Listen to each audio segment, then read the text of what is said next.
Seiring berkembangnya ilmu forensik modern dan teknik investigasi kriminal dari tahun ke tahun, banyak kepolisian kini mengandalkan teknologi-teknologi baru ini untuk menuntaskan kasus. Namun ada satu alat lama yang masih sering mereka gunakan berulang kali. Kamera CCTV. Dengan ribuan kamera CCTV di setiap kota pada waktu tertentu, kamera-kamera ini menjadi penyelamat untuk memecahkan kejahatan yang tampaknya tidak dapat dipecahkan. Nomor 10. Julie Buckley yang berusia 55 tahun dari Wilmington, Cambridgeshire, digambarkan sebagai wanita yang baik dan penuh kasih sayang. Pada akhir tahun 2024, dia mulai tinggal bersama temannya, Carl Hutchings, dan sedang mencari tempat tinggal sendiri. Awalnya, situasi tempat tinggal itu berjalan dengan baik dan segalanya tampak membaik untuknya. Lalu pada awal tahun 2025, Julie tiba-tiba menghilang secara misterius, memicu salah satu upaya pencarian terbesar di wilayah itu. Pada akhir Januari 2025, Julie terakhir kali menghubungi orang-orang terdekatnya. Pada beberapa hari pertama, mereka percaya bahwa dia sedang sibuk atau butuh waktu sendiri. Namun seiring berjalannya hari, kekhawatiran mereka semakin meningkat. Pada awal Februari, kekhawatiran mereka memuncak ketika dia tidak datang ke beberapa janji medis. Pada saat inilah kepolisian Cambridgeshire dihubungi dan mulai melakukan penyelidikan orang hilang. Mereka mengetahui bahwa Julie telah tinggal bersama seorang pria bernama Carl Hutchings di desa kecil Wilmington. Mereka juga memeriksa catatan telepon dan rekening banknya. Catatan tersebut menunjukkan bahwa kontaknya terputus pada tanggal 28 Januari tahun itu, tetapi aktivitas pada kartu banknya terus berlanjut jauh setelahnya. Hal ini langsung menimbulkan kecurigaan, jadi polisi memutuskan untuk mengambil rekaman CCTV dari bisnis-bisnis lokal. Rekaman tersebut membuktikan bahwa hari terakhir Julie terlihat langsung adalah pada tanggal 28 Januari, ketika dia singgah di supermarket Budgens di kota terdekat.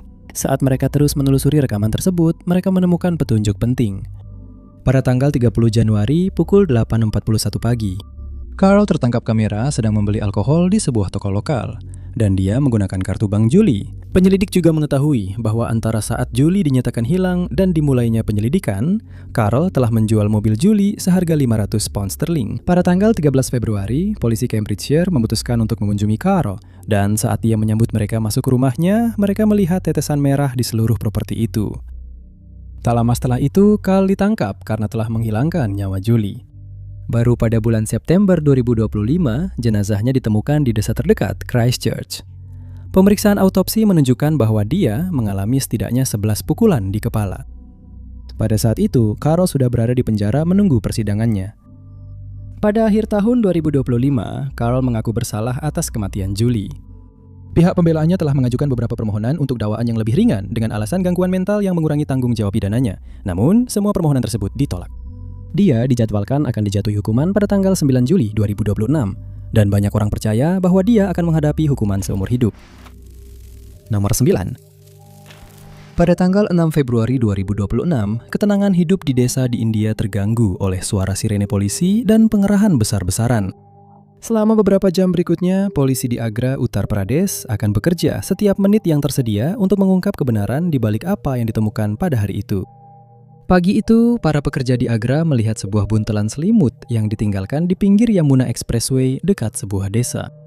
Ketika mereka mendekatinya, mereka langsung mencium bau busuk yang keluar dari dalamnya dan segera memanggil polisi Agra ke lokasi kejadian. Setibanya di sana, mereka memasang garis polisi di lokasi kejadian dan mulai membuka buntelan selimut itu. Dan di dalamnya, mereka menemukan mayat seorang wanita berusia 20-an.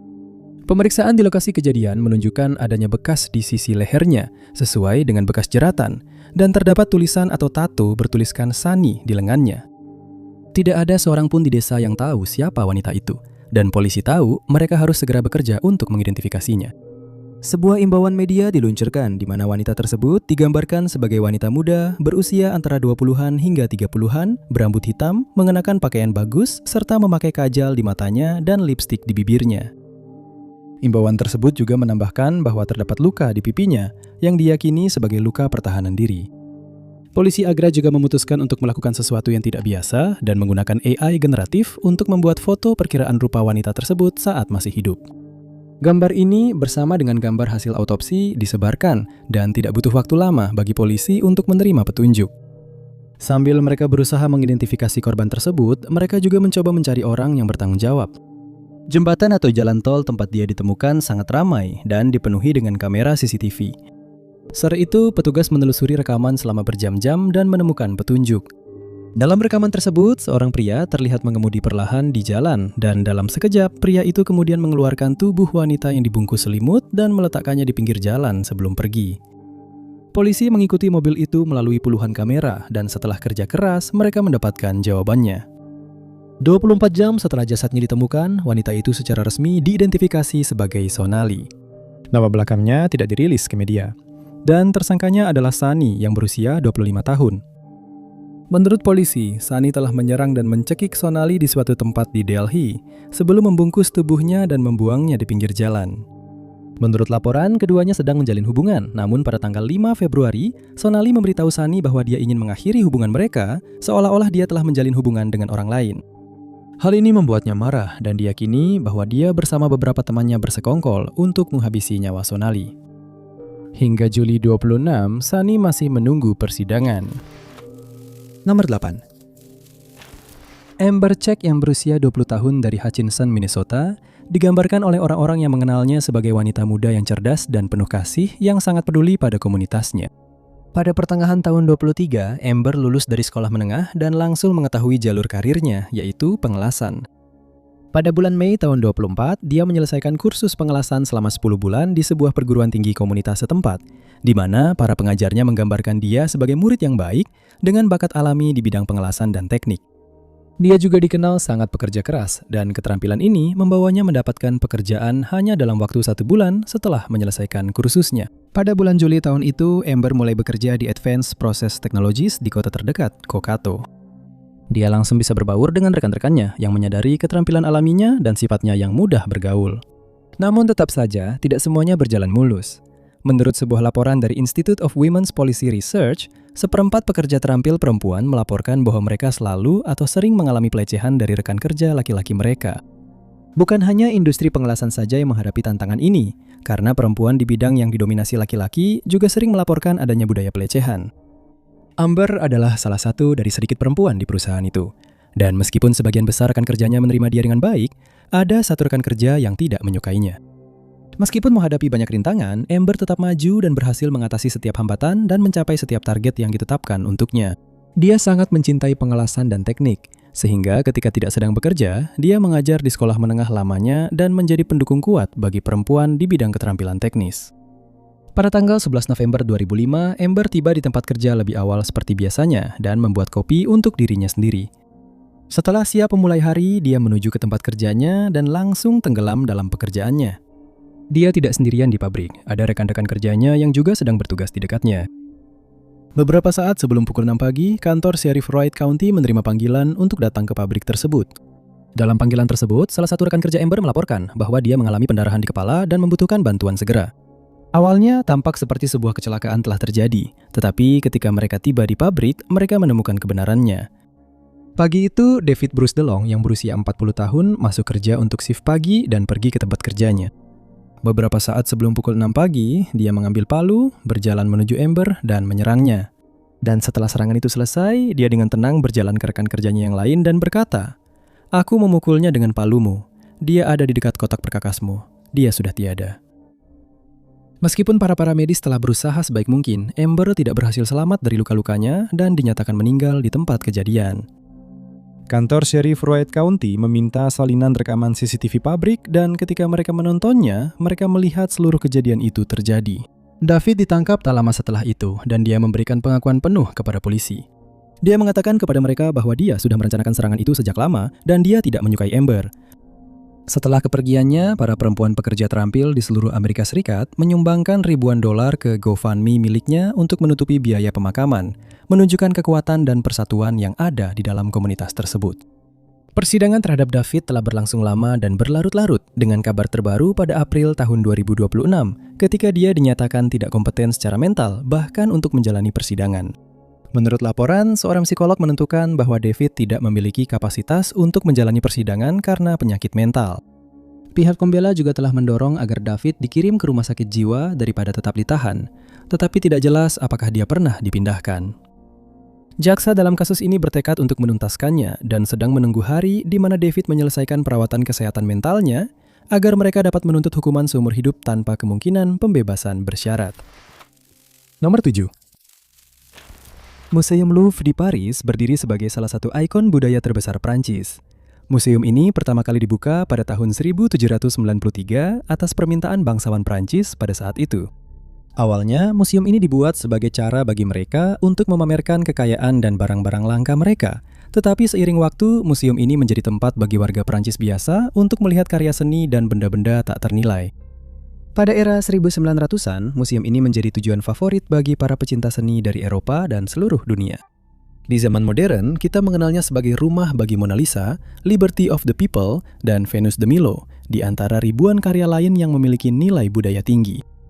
Dengan begitu banyak karya seni yang bernilai jutaan dolar, kita juga akan mengharapkan keamanan di Louvre menjadi yang terbaik.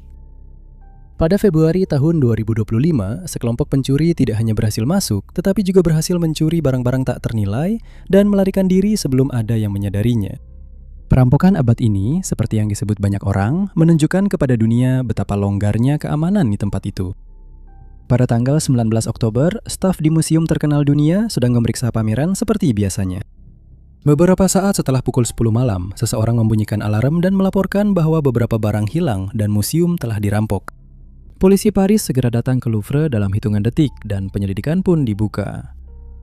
Di tengah kekacauan, muncul seorang penjaga keamanan yang memberitahu polisi bahwa dia telah diancam oleh sekelompok pekerja konstruksi yang membawa perkakas listrik berukuran besar. Polisi segera bergegas ke ruang kontrol CCTV untuk mengetahui bagaimana perampokan itu terjadi. Pada pukul 9 pagi itu, sekelompok pria tiba di museum dengan membawa gerinda sudut, gergaji, dan pemotong. Dua dari pria tersebut memanjat tangga di sisi gedung dan masuk ke museum melalui jendela di lantai 1. Dalam waktu 4 menit, para pencuri sudah berada di dalam dan siap beraksi. Dengan menggunakan gerinda sudut, para pencuri juga berhasil memotong kaca tebal dan jendela yang melindungi benda-benda pameran. Alarm memang berbunyi saat kaca dipotong, tetapi rekaman CCTV menunjukkan petugas keamanan melarikan diri setelah para pria itu mengancam mereka dengan alat. Dalam 4 menit berikutnya, para pria itu berhasil mengambil koleksi perhiasan safir milik sang ratu yang dibuat pada masa Kekaisaran Prancis pertama.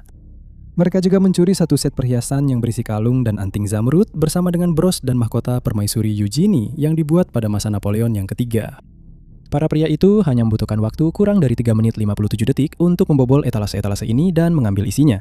Sebuah pencapaian yang mengesankan namun juga mengkhawatirkan bagi para perampok. Secara total, mereka mencuri permata tak ternilai yang diperkirakan bernilai 102 juta atau 88 juta euro. Ini adalah salah satu perampokan terbesar yang pernah terjadi di Prancis, bahkan di Eropa. Namun dengan menggunakan rekaman CCTV, polisi melacak para pencuri saat mereka melarikan diri hanya 8 menit sejak perampokan dimulai dan menyadari bahwa mereka kabur dengan truk yang diparkir di dekat lokasi. Mereka kemudian berhasil mendapatkan detail truk tersebut dan dalam hitungan hari, penangkapan pun dilakukan. Antara tanggal 25 Oktober hingga 25 November, setidaknya 9 pria ditangkap terkait perampokan tersebut. Beberapa di antaranya dibebaskan setelah menjalani pemeriksaan. Kasus terhadap para pencuri saat ini masih berlangsung karena penyelidikan kini telah meluas ke negara tetangga, Belgia. Sayangnya bagi Louvre, beberapa barang berharganya masih hilang. Dan siapapun yang memiliki informasi diminta untuk menghubungi Europol di 31 70 30 25000 atau polisi Paris di 121. Nomor 6, Angela Shellis yang berusia 45 tahun digambarkan sebagai wanita yang baik hati dan peduli yang sangat mengabdikan diri kepada putranya Tristan Roberts yang berusia 18 tahun. Pada masa awal hidupnya, Tristan telah didiagnosis dengan autisme dan ADHD serta membutuhkan dukungan tambahan. Keduanya tinggal di sebuah rumah di lingkungan yang tenang di dekat kota Prestatyn, Wales. Beberapa bagian Wales cukup terpencil dan seringkali sulit bagi orang-orang untuk mendapatkan dukungan yang mereka butuhkan. Terlepas dari segala kesulitan, Angela tetap bertahan dan bekerja penuh waktu untuk menghidupi keluarganya. Pada bulan Oktober 2025, Tristan merayakan ulang tahunnya yang ke-18, yang secara resmi menandai dirinya memasuki usia dewasa.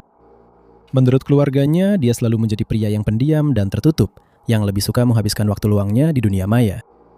Salah satu tempat yang dia sukai untuk menghabiskan waktu adalah Discord, aplikasi pesan instan. Discord adalah rumah bagi ratusan komunitas luar biasa di mana orang-orang bisa mengobrol tentang olahraga, bermain game, mendiskusikan minat mereka, tetapi platform ini juga memiliki sisi gelap, dengan ruang obrolan yang didedikasikan untuk misogini dan kelompok incel. Tristan berakhir di salah satu grup ini dan secara rutin berbicara tentang kebenciannya terhadap perempuan. mengatakan kepada teman-temannya bahwa dia tidak menyukai mereka dan tidak mempercayai mereka. Pada bulan Oktober tahun itu, dia mulai memberitahu teman-temannya bahwa dia berencana mengambil nyawa seorang perempuan, tetapi tidak ada satupun di obrolan yang percaya dia benar-benar akan melakukannya, dan mereka tetap saja menyemangatinya. Percakapan penuh kekerasan ini memuncak pada tanggal 23 Oktober dan berlanjut hingga tanggal 24, yang memicu salah satu penyelidikan terbesar di Wales dalam beberapa dekade terakhir. Pada tanggal 24 Oktober, putra Angela yang lain merasa khawatir ketika dia tidak bisa menghubungi ibunya. Dia telah pindah untuk kuliah di universitas dan merasa aneh karena tidak bisa menghubungi ibunya. Dia mencoba menelpon saudaranya, tapi tidak ada jawaban. Pada malam tanggal 24, keluarganya menelpon polisi dan melaporkan bahwa dia hilang. Selama pencarian, para penyelidik berbicara dengan Tristan, tetapi dia tidak memberikan jawaban yang memuaskan. Sehari kemudian, pada tanggal 25 Oktober, dua orang yang sedang berjalan dengan anjing mereka di sebuah cagar alam melihat sebuah kruk tergeletak di semak-semak. Dan ketika mereka mendekat untuk menyelidiki, mereka menemukan tubuh seorang wanita. Dalam beberapa jam, tubuh tersebut diidentifikasi sebagai Angela Roberts yang berusia 45 tahun, yang terakhir terdengar kabarnya pada tanggal 23 Oktober. Ketika polisi tiba di rumah, Tristan menjawab tidak ada komentar untuk semua pertanyaan mereka. Mereka mencurigai putranya, tetapi mereka membutuhkan bukti untuk mendukung dugaan mereka. Saat berada di lokasi, petugas melihat ada bel pintu ring yang terpasang di rumah tersebut dan memutuskan untuk mengambil rekaman videonya. Pada pukul 3.19 pagi, Tristan terlihat memimpin ibunya keluar dari rumah. Dan pada pukul 3.30, CCTV merekam keduanya berjalan di sepanjang rel kereta menuju cagar alam. Polisi juga menemukan banyak bukti forensik dan bukti digital yang membuktikan kecurigaan mereka benar. Hanya beberapa jam sebelum penyerangan, Tristan telah membuat rekaman suara yang mengatakan, "Malam ini Alex, aku akan menyerang ibuku dengan palu." Dengan menggunakan rekaman dan bukti yang ditemukan dari laptopnya, polisi berhasil menyusun kronologi kejadian. Sesaat sebelum tengah malam pada tanggal 23 Oktober, Tristan menyerang ibunya dengan mencekiknya, namun ibunya selamat. Selama berjam-jam, dia memohon kepada Tristan agar diizinkan menelpon 119 atau mencari bantuan. Akhirnya, pada pukul 3 pagi, Tristan setuju, dan disinilah rencana liciknya mulai dijalankan. Dia memancing ibunya keluar dari rumah, seperti yang terlihat di CCTV, dengan dalih membawanya ke rumah sakit. Sebaliknya, dia membawanya ke cagar alam, di mana dia melanjutkan serangannya sampai ibunya meninggal dunia. Beberapa jam kemudian, dia menulis di Discord, "Itu sangat menakutkan, rasanya benar-benar gila, aku baru saja merenggut nyawanya, sudah beres." Kemudian dia menjalani harinya seolah-olah tidak pernah terjadi apa-apa. Pada tanggal 25 Oktober, dia ditangkap sehubungan dengan kejahatan tersebut. Pada bulan Februari tahun ini, dia mengaku bersalah dan dijatuhi hukuman penjara seumur hidup dengan minimal 22 tahun. Nomor 5. Sana Yusuf adalah bintang yang sedang naik daun di komunitasnya di Pakistan berkat akun TikTok-nya yang terus berkembang. Pada pertengahan tahun 25, dia telah mengumpulkan lebih dari 1 juta pengikut dan semakin terkenal setiap harinya. Dia mendedikasikan halamannya dan suaranya untuk berbicara tentang hak pendidikan perempuan, memberdayakan jutaan gadis muda untuk mencari pendidikan tinggi dan peluang. Namun, dia tidak hanya menggunakan suaranya, dia juga menggunakan uang yang didapat dari halamannya untuk membantu gadis-gadis kurang mampu membayar pendidikan, makanan, dan tempat tinggal mereka. Sana memohon kepada orang lain untuk melakukan hal yang sama, dan itu menciptakan komunitas yang saling mendukung di mana para perempuan bisa berkumpul dan memperbaiki diri mereka. Meskipun jutaan wanita muda menyukainya, tidak semua orang setuju dengan konten atau pesannya, dan dia sering menerima banyak komentar penuh kebencian. Dia tidak terlalu memikirkan komentar-komentar tersebut, bahkan justru menggunakannya sebagai bahan bakar untuk dirinya dan misinya, yang membuatnya semakin tangguh.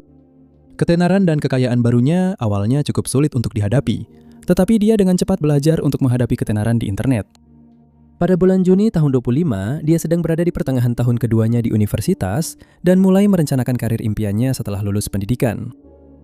Pada pagi hari tanggal 2 Juni, dia bangun dan menjalani rutinitas biasanya di rumahnya di G31 Islamabad. Pagi itu hanya Sana dan bibinya yang ada di rumah, karena anggota keluarga lainnya sedang pergi mengunjungi keluarga. Pada sore hari, bibinya mendengar suara yang ia kira adalah balon meletus dan pergi ke kamar keponakannya untuk memeriksa. Saat ia tiba, ia melihat Sana tergeletak di lantai dengan seorang pria berdiri di atas tubuhnya sambil memegang senjata api. Bibinya segera menyadari apa yang sedang terjadi dan memohon kepada pria itu untuk mengampuni nyawa mereka. Menurut kesaksiannya, pria itu tidak mendengarkan. Dia mencoba menembakkan senjatanya, tetapi senjata itu macet dan dia melarikan diri dari tempat kejadian. Bibi Sana segera meminta bantuan kepada para tetangga yang sudah berada di luar setelah mendengar teriakan dan keributan. Orang-orang di tempat kejadian berusaha mati-matian menyelamatkan nyawanya, tetapi sudah terlambat. Polisi tiba di lokasi tak lama kemudian dan memastikan bahwa dia telah meninggal dunia. Polisi Islamabad segera membawanya untuk diinterogasi dan dia mampu memberikan penjelasan rinci tentang kejadian hari itu. Dia juga mampu memberikan sketsa komposit pelaku, tetapi polisi memiliki metode yang berbeda untuk menemukannya. Menurut surat kabar Tribun, polisi mengambil rekaman CCTV dari rumah Sana dan rumah-rumah di sekitarnya, lalu menemukan rekaman pelaku yang melarikan diri dari lokasi kejadian. Dalam rekaman tersebut, dia mengenakan pakaian gelap untuk mencoba menyamarkan dirinya. Kasus Sana dengan cepat menjadi viral di seluruh Pakistan, dan semua perhatian tertuju pada Islamabad untuk memecahkan kasus ini. Berkat rekaman CCTV dan bukti lainnya, Umar Hayat yang berusia 22 tahun segera ditangkap dan didakwa tak lama setelah itu. Selama interogasi, dia mengakui telah menghilangkan nyawa Sana. Dia juga mengungkapkan motifnya, yaitu balas dendam. Selama beberapa bulan, Umar telah mencoba berteman dengan Sana dan mulai menunjukkan sikap romantis. Dia selalu menolaknya dengan sopan setiap kali, yang membuatnya marah. Penangkapan Umar dan motifnya memicu kemarahan massal di Pakistan, dengan ribuan perempuan muda turun ke jalan untuk memprotes krisis femisida yang meningkat di negara mereka. Sejak tahun 2024, tingkat kejahatan kebencian terhadap perempuan terus meningkat, sebuah masalah yang sedang diperangi oleh pemerintah untuk diredam. Pada bulan Mei tahun ini, kasus Umar dibawa ke pengadilan, dan teman-teman serta keluarga Sana duduk menyaksikan jalannya persidangan. Umar Hayat akhirnya dijatuhi hukuman mati, serta hukuman penjara 10 tahun dan denda yang setara dengan sekitar 15.639 pound. Nomor 4. Pada hari Sabtu, tanggal 10 Januari, Rahna Yadav yang berusia 52 tahun sedang bersiap-siap untuk menjalani hari yang sibuk di kota Delhi, India. Kehidupan di Delhi sangatlah cepat, dengan jumlah penduduk lebih dari 25 juta orang, dan Rahna bekerja sebagai konselor pemerintah untuk lingkungannya. Orang-orang yang paling mengenalnya menggambarkan dia sebagai wanita yang baik hati dan penuh kasih sayang, yang sangat mencintai kedua putrinya dan pekerjaannya sebagai konselor. Pada tahun 2023, tragedi menimpa keluarga tersebut ketika suaminya, Dindra Yadav, diserang di depan keluarganya. Sayangnya, dia tidak selamat dari luka-lukanya, meninggalkan kedua putrinya tanpa seorang ayah. Dalam beberapa bulan setelah kepergiannya, Rahna tetap tegar dan tidak membiarkan kepergian suaminya membuatnya gentar atau menjauhkannya dari pekerjaannya. Pada Sabtu pagi itu, dia membuka kantornya, yang juga berfungsi sebagai toko pakaian, dan menyambut para perempuan dari komunitas setempat untuk membahas masalah-masalah mereka. Sekitar pukul 11.00 pagi, dua pria dengan sepeda motor berhenti di depan kantor dan mencari Rahna dengan menyebut namanya. Ketika dia berjalan ke pintu dan memastikan identitasnya, mereka mengeluarkan senjata api dan menembakkannya. Beberapa menit kemudian, polisi dipanggil ke lokasi oleh orang yang lewat yang menemukan Rahna dengan luka parah di kepala. Dia segera dibawa ke rumah sakit, tetapi kondisinya tidak baik. Beberapa jam kemudian, keluarganya berkumpul di rumah sakit dan mengucapkan selamat tinggal terakhir. Rachna telah meninggal dunia akibat luka-lukanya, sehingga penyelidikan berubah dari penyerangan menjadi pembunuhan. Polisi segera mencurigai bahwa kematian suaminya pada tahun 2023 entah bagaimana terkait dengan kejahatan ini. Diduga bahwa dia diserang dan dihabisi karena dia akan atau sedang mempersiapkan kesaksian melawan mereka yang terlibat dalam kematian suaminya. Rincian kasus ini agak samar karena sumber-sumber berbeda jauh. Tetapi Times of India melaporkan bahwa perselisihan itu dimulai karena masalah tempat parkir di dekat rumah atau kantornya. Ancaman dilontarkan dari kedua belah pihak, dan polisi masih menyelidiki apakah perselisihan ini benar-benar berkaitan dengan dua kasus pembunuhan tersebut. Selama penyelidikan awal, polisi menemukan rekaman CCTV dua pria yang menyerang Rahna saat mereka tiba dan melarikan diri dari lokasi kejadian. Tapi ada masalah, gambarnya buram. Mereka tahu masyarakat akan kesulitan mengidentifikasi pria dalam rekaman tersebut, jadi mereka beralih ke jalur yang tidak biasa, yaitu AI. Dan mungkin untuk pertama kalinya bagi polisi India, mereka memproses rekaman itu dengan AI yang mampu meningkatkan kualitas gambar dan menghilangkan sebagian besar keburaman. Dari sini, polisi mengikuti tersangka menyusuri jalan dan akhirnya menemukan 3 tersangka. Setelah mereka mengidentifikasi para tersangka, mereka memeriksa catatan telepon dan data digital lainnya untuk memastikan apakah mereka berada di luar kantor Rachna pada pukul 11.00 pagi hari itu. Sementara penyelidikan berlangsung, keluarga Rachna mengatakan bahwa mereka takut untuk meninggalkan rumah, khawatir mereka akan menjadi target berikutnya. Pada Januari 2026, ketakutan itu mulai mereda ketika polisi Delhi mengumumkan bahwa mereka telah menangkap 3 pria yang terkait dengan insiden tersebut. Namun hingga Juli 2026, kasus terhadap ketiga pria tersebut masih berlangsung dan diperkirakan akan segera masuk ke pengadilan India. Nomor 3.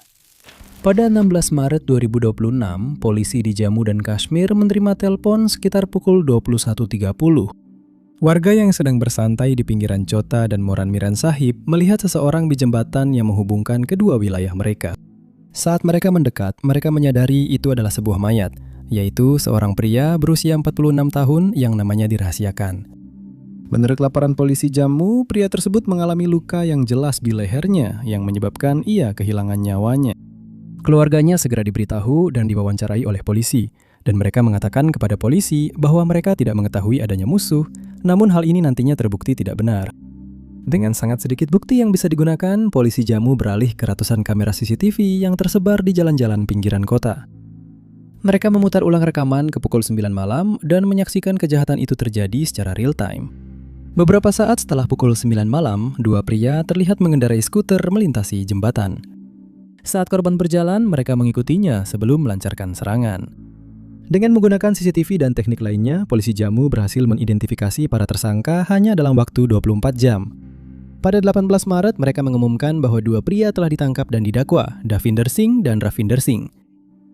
Selama interogasi, kedua tersangka langsung mengaku karena tahu bahwa bukti-bukti sangat memberatkan mereka. Menurut kepolisian Print India, mereka juga mengetahui bahwa korban kemungkinan sedang terlibat perselisihan keluarga dengan Davinder dan Ravinder yang memicu serangan tersebut. Per Juli 2026, kasus terhadap kedua orang tersebut masih berlangsung, dan kasusnya akan segera disidangkan di pengadilan. Nomor 2. Gaurdi Umadevi yang berusia 57 tahun digambarkan sebagai wanita yang baik hati dan penuh kasih sayang, yang sangat berdedikasi kepada keluarganya, imannya, dan komunitasnya. Dia tinggal di sebuah lingkungan yang luas di kota besar Hyderabad, India. Kota itu sendiri memiliki lebih dari 15 juta penduduk dan juga menjadi tempat bagi ratusan kuil Hindu. Salah satu kuil tersebut memiliki satu-satunya patung Ganesha yang menghadap ke selatan di India. Setiap tahun ribuan umat Hindu datang ke kuil tersebut untuk memberikan penghormatan dan menyelesaikan ziarah mereka. Kuil ini juga menjadi tempat diselenggarakannya beberapa festival di mana penduduk setempat dapat merayakan tanggal-tanggal penting dalam kalender Hindu dan bersenang-senang bersama komunitas mereka. Selain itu, kuil ini juga terbuka untuk doa harian yang disebut puja.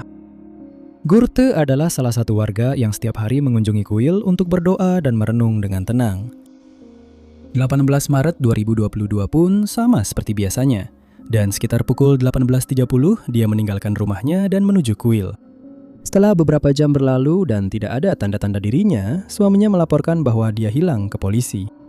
Sebuah tim pencari besar dibentuk dan keluarganya sangat khawatir. Selama penyelidikan awal, polisi menemukan bahwa dia sendirian di kuil malam itu bersama pendeta kuil Anumula Krishna. Krishna sangat dihormati dan dianggap baik di komunitas karena pekerjaannya di kuil, dan warga sekitar tidak mengira dia mampu melakukan kejahatan apapun. Ketika pencarian fisik tidak menunjukkan petunjuk apapun, polisi Hyderabad beralih ke kamera CCTV. Mereka mulai memeriksa rekaman dari malam saat Gaurti menghilang, dan saat mereka menonton di layar, mereka melihat sebuah kejahatan terjadi secara langsung.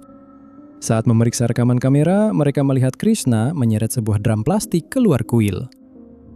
Hal ini menimbulkan kecurigaan mereka, dan mereka segera bergegas ke kuil untuk memeriksa bagian dalamnya. Tim forensik dipanggil, dan setelah membuka drum tersebut, mereka menemukan sisa-sisa jasad wanita berusia 57 tahun yang hilang itu. Krishna segera ditangkap, dan interogasinya pun dimulai. Selama wawancara, dia mengakui telah menghilangkan nyawa Gaurti pada malam itu, dengan menyatakan bahwa dia menyuruhnya berlutut sebagai bagian dari upacara puja. Dan ketika dia sudah berlutut di tanah, dia memukulnya dengan batang besi. Dia kemudian memasukkan tubuhnya ke dalam drum, tetapi sebelumnya dia mencuri semua perhiasan dan barang berharganya. Krishna mengatakan kepada polisi bahwa dia berencana membuang tubuhnya beberapa hari setelah dia menghilang. Tetapi dia tidak bisa melakukannya karena mereka sedang menggeledah kuil. Dia mengakui bahwa itu adalah kejahatan yang sudah direncanakan dan motifnya adalah pencurian. Dia sedang mengalami kesulitan keuangan dan berencana menjual perhiasannya untuk membantu dirinya bertahan hidup. Penyelidik juga menemukan bahwa Krishna telah membersihkan lantai kuil dan membakar dupa untuk mencoba menghilangkan bau apapun. Untuk alasan yang tidak jelas, proses hukum terhadap Krishna memakan waktu hampir 4 tahun, hingga akhirnya dibawa ke hadapan hakim. Namun, pada Februari 2026, ia dinyatakan bersalah atas pembunuhan Gaurti dan dijatuhi hukuman penjara seumur hidup. Nomor 1. Chandra Nagamalia yang berusia 50 tahun atau yang lebih akrab dikenal oleh teman dan keluarganya sebagai Bob, digambarkan sebagai ayah dan suami yang cerdas serta pekerja keras. Dia lahir dan dibesarkan di India, di mana dia bertemu dengan istrinya, Nisha.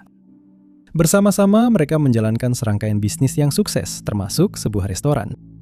Mereka juga dikaruniai seorang putra, dan pada tahun 2020, mereka tahu bahwa mereka perlu mencari peluang baru. Jadi, pada tahun 2020, Chandra dan keluarganya pindah ke Dallas, Texas melalui proses yang panjang dan sulit. Pada awalnya, masa transisi itu sulit, tetapi seiring waktu, mereka merasa komunitas menyambut mereka dengan tangan terbuka. Pada tahun 2025, keluarga tersebut telah berbaur dengan baik dalam gaya hidup Texas, dan Chandra baru saja mendapatkan pekerjaan sebagai manajer sebagai motel di pusat kota Dallas. Pada tanggal 10 September 2025, Chandra bersama keluarganya berada di motel untuk menjalani hari kerja seperti biasa. Yordanis Chobos Martinez, rekan kerja Chandra yang kadang-kadang disebut sebagai rekan pemilik atau mitra, juga hadir di hotel pada hari itu.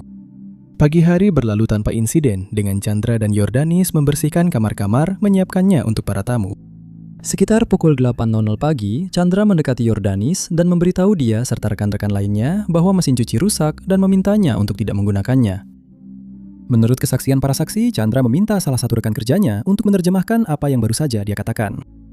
Setelah mendengar terjemahan tersebut, Yordanis langsung marah dan mulai berdebat dengan manajer berusia 50 tahun itu. Seiring berjalannya waktu, situasi semakin memanas, dan pada satu titik, Yordanis pergi meninggalkan tempat itu. 20 menit kemudian, dia kembali dengan membawa senjata.